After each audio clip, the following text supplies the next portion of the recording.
All right. Pathologies of the Ear by me, Martin Casillas.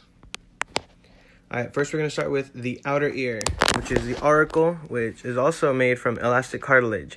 Now, it's shaped in this way, that way it can catch as many sound waves as possible and deliver them into the external auditory meatus, which is also the ear canal. Now, it is a very vulnerable spot, especially to outside forces, unless protected.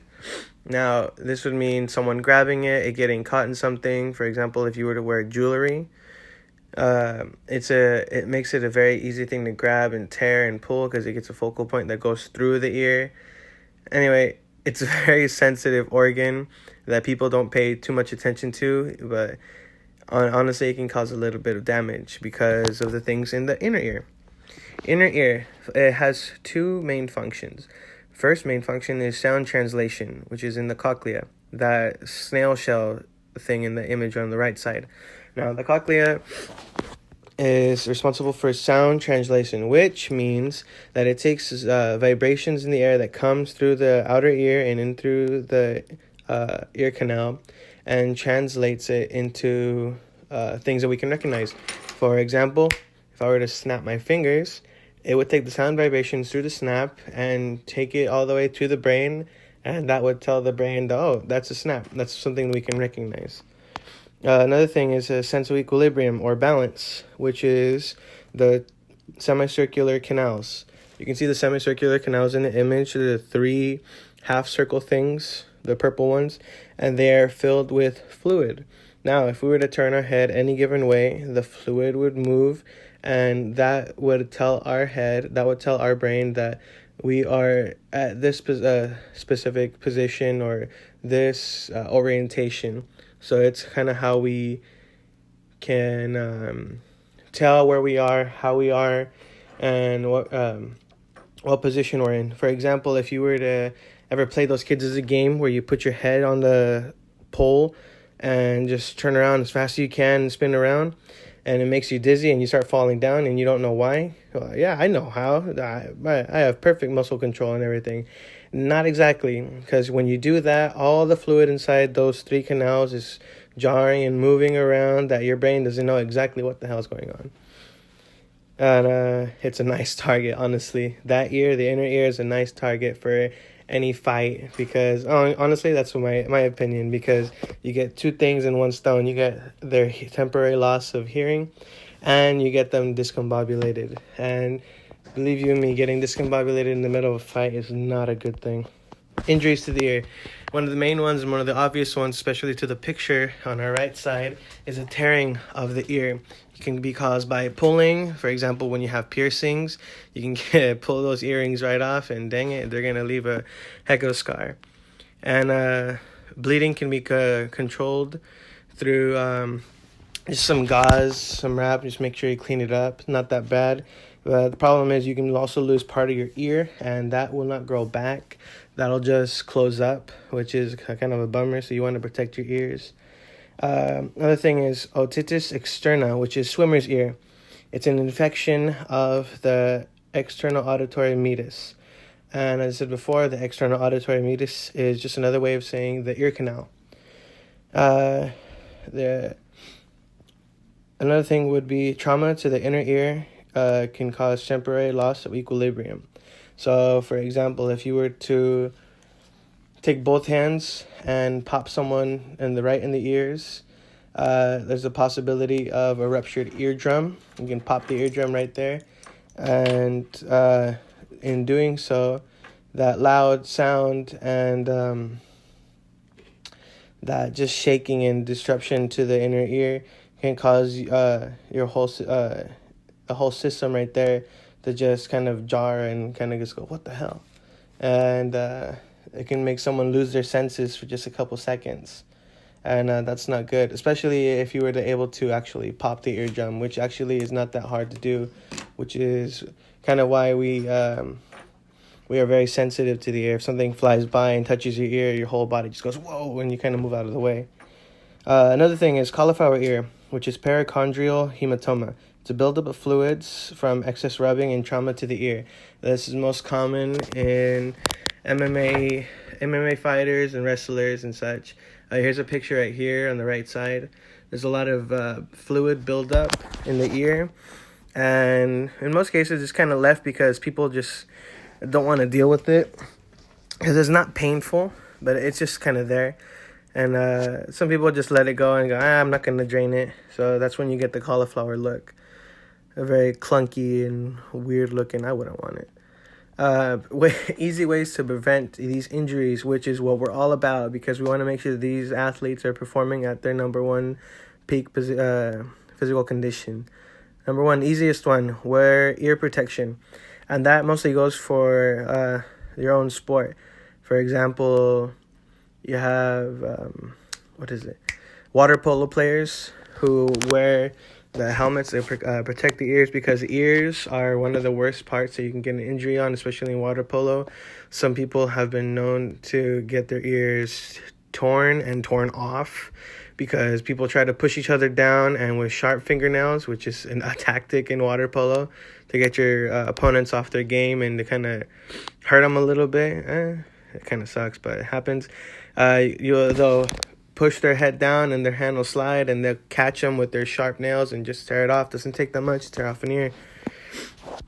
Guarding an ear in MMA, just making sure that you protect your head, because overall that head is a very sensitive organ, sensitive spot. So you want to protect it everywhere, and it's including the side of the head, because as I just said before, that's a very sweet target. You manage to get these guys off their game for even a second, that's an open spot.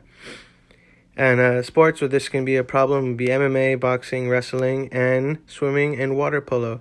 Now, swimming is another one, because if you do not dry your ears after you go swimming, or you swim in contaminated water, or overall just have poor ear hygiene, it can cause you to get those ear infections, which, what I just said, dry your ears and maintain good ear hygiene. It's the best way to prevent it, because you don't want to have to deal with it. It's not that bad, but still, it's just a thing that can pull you down.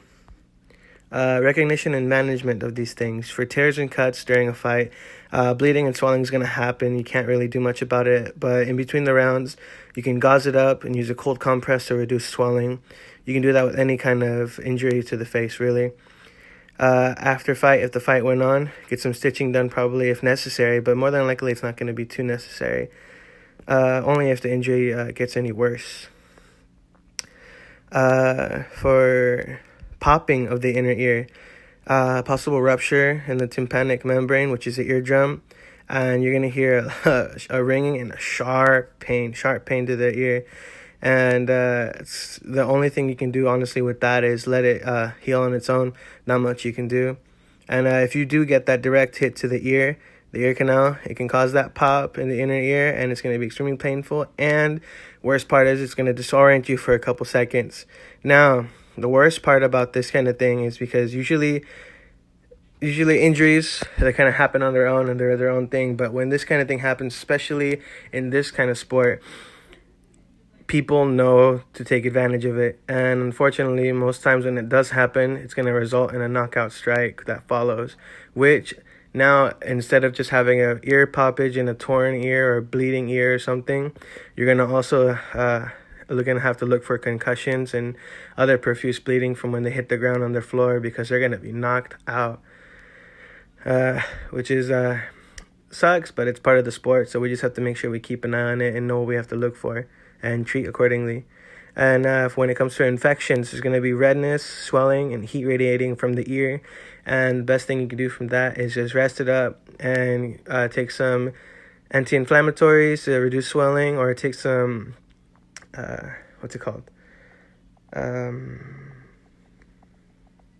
antibacterials or something. I forget the word right now. It's going to get back to me and I'm going to come back. But just to fight the infection, that's all much you can do, and just rest it up, keep it dry, keep it clean.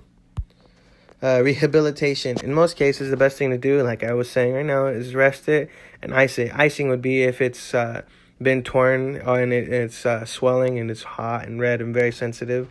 Just rest it and ice it. Cold compresses work as well. to keep the swelling from building and fluids building up in the ears.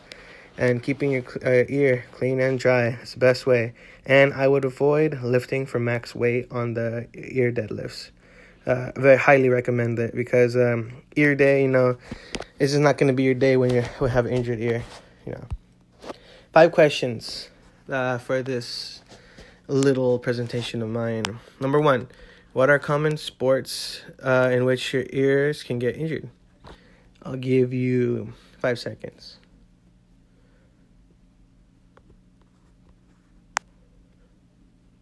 All right. Easy ones that you can name off right at the bat is MMA, boxing, wrestling, and water polo and swimming. Number 2, true or false? Popping of the inner ear will result in a person to lose consciousness.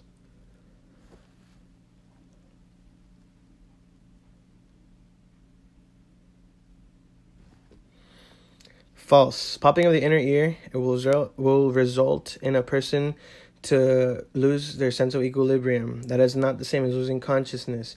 They're just going to feel a little... they're just going to feel sharp pain. They're going to hear ringing. And then they're just going to feel a little dizzy. They're not going to lose consciousness. The losing consciousness results like if they were in an MMA fight. If someone were to recognize that they were a little shaky, it could result in a knockout hit. But that's strictly to the circumstance.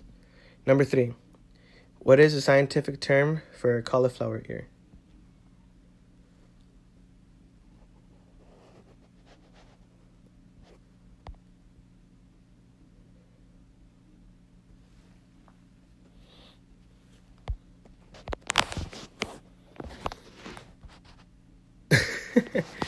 I forgot. Let me double check. The term is perichondrial hematoma. Now, if you didn't get that one, I'm not going to catch you on it because I didn't get it right off the bat and I don't have my notes with me. Kind of went off this. So, point for you, minus 1 point for me. Number 4, true or false? It is best to massage and stretch the ear for its rehabilitation.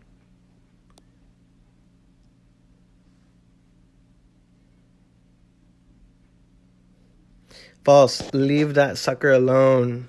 Rest it. Don't touch it.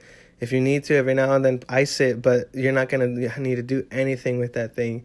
It's going to heal on its own. It's going to be out of your way. Just let it be.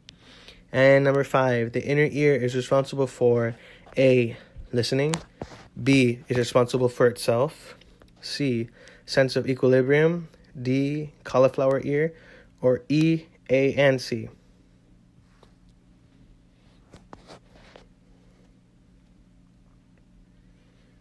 Alrighty, the answer is F. It is responsible for paying my bills. No, it is E, A, and C.